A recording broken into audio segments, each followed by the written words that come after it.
Cuento unos de récord de lo que pasa con Perón cuando dice cuando caigan, porque o sea, lo que va a venir después, que la quema de iglesias, por parte del peronismo, bueno, porque había habido también un intento de golpe, habían bombardeado Plaza de Mayo con la gente adentro y demás, ahí se caldea mucho el tema. Ahora, dicen, off the record, algunos documentos históricos o algunos testimonios de la época, que Perón salió al balcón en ese momento a decir una cosa pacificadora. Y cuando sale al balcón y ve toda la gente en la plaza, cambia el discurso. A veces pasa, y le ha pasado también, por ejemplo, el 1 de julio, cuando empiezan Montoneros a hacer Perón y Evita, la patria socialista, y empiezan a insultar, digamos, a los que estaban en el palco, entre ellos a López Rega.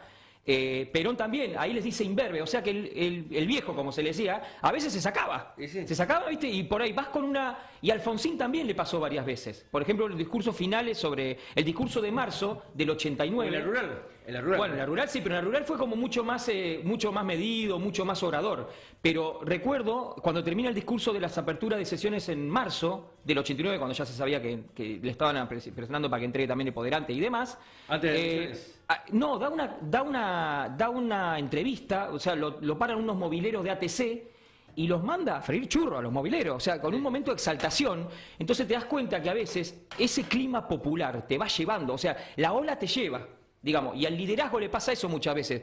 Conducen, sí, pero llega un momento donde están en una situación límite política y se salen del libreto. Y eso parece que pasó con Perón cuando dice, donde caiga uno de los nuestros, caerán 5 de ellos. Además, y hay una cuestión venal y pasional de Perón. Además, también recordar las presiones y la vida de cada uno de los representantes en esos momentos. Hay presiones absolutamente de todo lado, ¿no? Es que, bueno, a ver, como dice muchas veces la historia, los presidentes a veces son los que mandan la encomienda. O sea, no son los que manejan realmente los resortes de poder. Y acá hay también una discusión entre los poderes fácticos. Es decir, tenés que negociar con los empresarios, con la justicia, con los sectores trabajadores, con los lobbies de poder. ¿Lo que es el lobby? Es eso todo que está, viste, la rosquita del Congreso, del Consejo Liberante, de la legislatura, del Congreso. Y ahí es donde se cuecen las habas. Realmente. Entonces se definen esa clase de cosas, o sea, la parte subterránea, ¿no? Que uno no ve, y sobre lo que hay muy poco escrito. Sobre la rosca política hay muy poco escrito. Muy poco escrito. A veces, ¿sabés cuándo la podés desmenuzar? Por ejemplo, en el siglo XIX y partes del siglo XX, con la correspondencia. Pero la correspondencia se da a conocer cuando el político ya murió.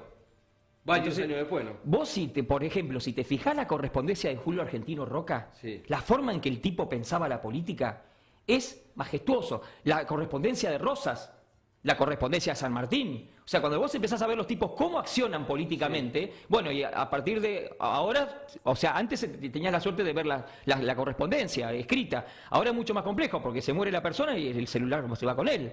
Así que un problema para los historiadores, vayan pensando de qué manera van a hacer backup.